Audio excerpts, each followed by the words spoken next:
Comenzamos la segunda asignatura del experto en gestión ambiental de la empresa y energías renovables titulado Residuos, producción y gestión.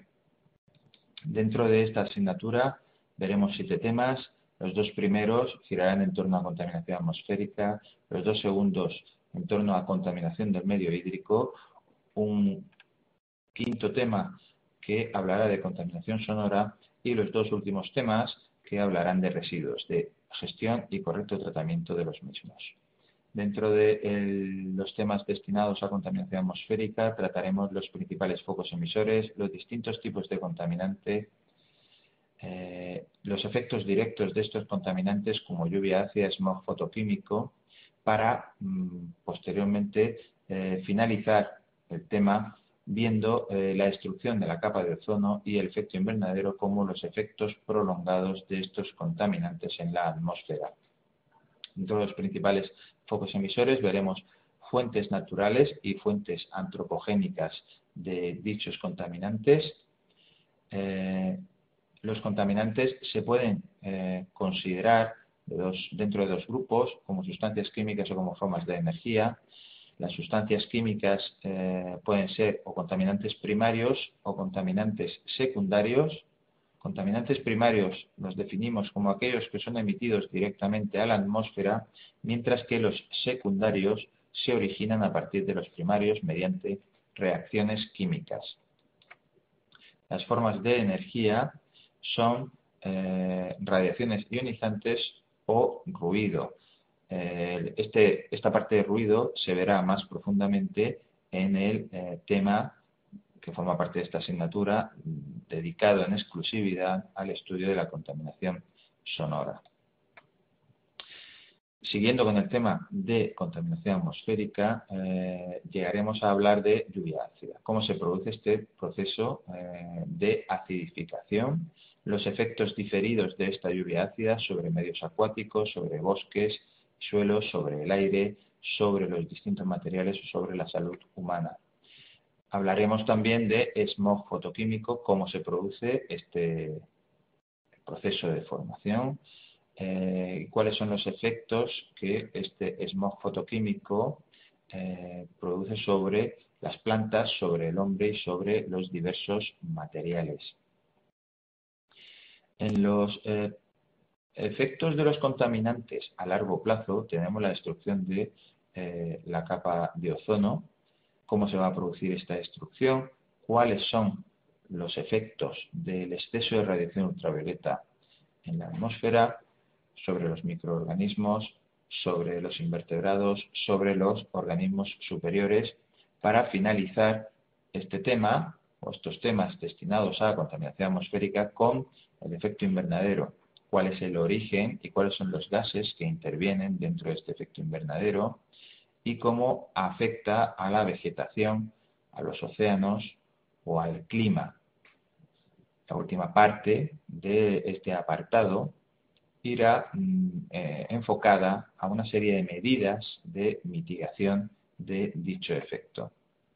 Dentro de la contaminación del medio hídrico hablaremos de los distintos tipos de contaminantes y de los efectos de dichos contaminantes sobre las aguas.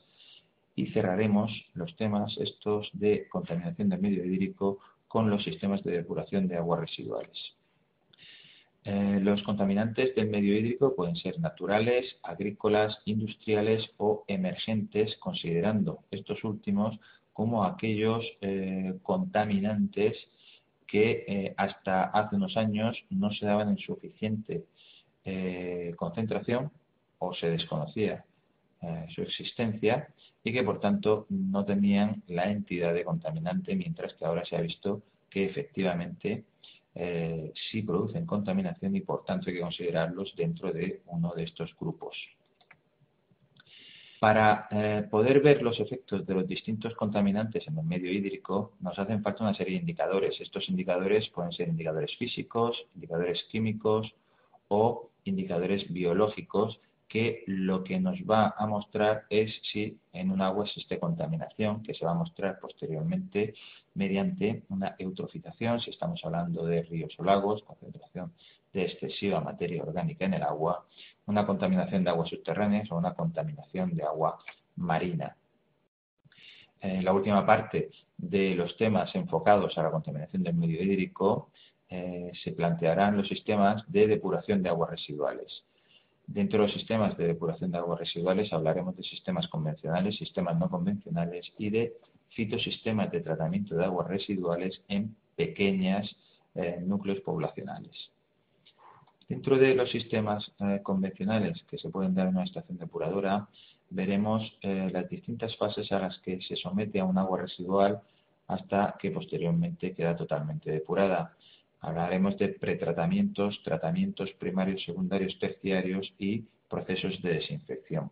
Dentro de los pretratamientos hablaremos de procesos como desbaste para posteriormente, ese agua pasar a un tratamiento primario que consiste básicamente en eliminación de materia en suspensión o materia disuelta para seguidamente seguir un tratamiento biológico, tratamiento secundario, donde se elimina el resto de la materia orgánica que quede dentro del agua mediante la utilización de bacterias. Posteriormente, este agua sufre un tratamiento terciario con una serie de tecnologías emergentes que se citan en el tema, como oxidación química, etcétera, y se someterá, por último, a un proceso de desinfección por cloración o por ozonización para que este agua pueda nuevamente ser utilizada de nuevo. El tema de contaminación sonora girará en torno a las fuentes productoras de ruido y sobre todo a los efectos tanto fisiológicos como psicológicos sobre el ser humano y toda una serie de soluciones aportadas para combatir este tipo de contaminación. Así, dentro de las fuentes productoras de ruido hablaremos del transporte, tráfico rodado, tráfico aéreo, tráfico ferroviario, hablaremos del ruido producido en la industria, en la construcción y obras públicas y otras fuentes productoras de ruido que merecerá la pena citar. Para conocer los efectos del ruido sobre el ser humano es necesario conocer un poco la fisiología de la audición. Un apartado dentro de este tema de contaminación sonora irá dedicado a este tipo de fisiología.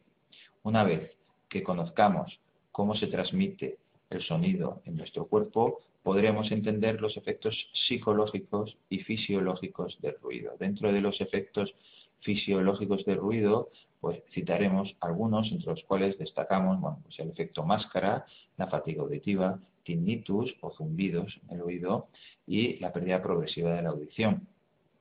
Como efectos psicológicos más importantes del ruido, pues veremos los efectos que produce el ruido sobre el sueño, las alteraciones de la conducta, los efectos sobre la memoria, sobre la atención, el estrés, efectos en el embarazo, efectos sobre la infancia.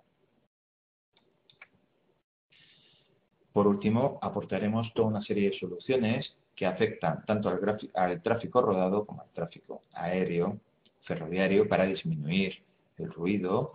De la misma manera, hablaremos de soluciones que afectan a la industria, que afectan a la construcción y otras serie de soluciones que se aportan actualmente incluso para nuestros hogares. Entraríamos ya en los últimos dos temas que cerrarían esta segunda asignatura hablando de residuos. Dentro de este tema de residuos hablaríamos de conceptos básicos, tipología y gestión y tratamiento de estos residuos. Dentro de los conceptos básicos tendríamos que citar la Ley 22/2011 de 28 de julio, por ser esta una ley que ha aparecido hace muy poquito y que el alumno debe conocer en bastante profundidad, ya que es la nueva Ley de Residuos y Suelos Contaminados. Esta ley cataloga los residuos en residuos sólidos urbanos y residuos peligrosos y nosotros creamos otro apartado, dada el volumen actual que tienen los envases, distinguimos otro tipo de residuos que son los residuos de envases y su tratamiento. Dentro de la distinta tipología de residuos, tenemos residuos sólidos urbanos, como son, por ejemplo, los residuos domésticos y comerciales, los residuos de la construcción y demolición, los residuos de los servicios municipales, los residuos de planta de tratamiento, residuos industriales, residuos agrícolas. Y dentro del grupo de residuos peligrosos vamos a distinguir los residuos peligrosos hospitalarios, hablaremos de residuos peligrosos químicos y residuos peligrosos domésticos. Los tratamientos y la gestión de estos residuos pues será diferente, tanto si hablamos de residuos sólidos urbanos como si hablamos de residuos peligrosos. Así, por ejemplo, en residuos sólidos urbanos hablamos de una recogida y transporte determinada con unos tratamientos, sobre todo encaminados hacia la minimización de residuos, y una serie de tratamientos biológicos, términos que van encaminados a su depósito en vertedero. Este apartado lo acabaremos con todos los trámites administrativos necesarios tanto para los gestores como para los transportistas de este tipo de residuos sólidos urbanos. Estos trámites administrativos serán diferentes y más amplios si hablamos de residuos peligrosos, tanto para los gestores como para los productores. Bueno, pues el último apartado dentro de los residuos lo comenzaremos con estos trámites administrativos que deben seguir los gestores y productores para poder trabajar con residuos peligrosos. Posteriormente veremos el correcto envasado y etiquetado de estos residuos peligrosos con su posterior almacenamiento, transporte y adecuado tratamiento de los mismos.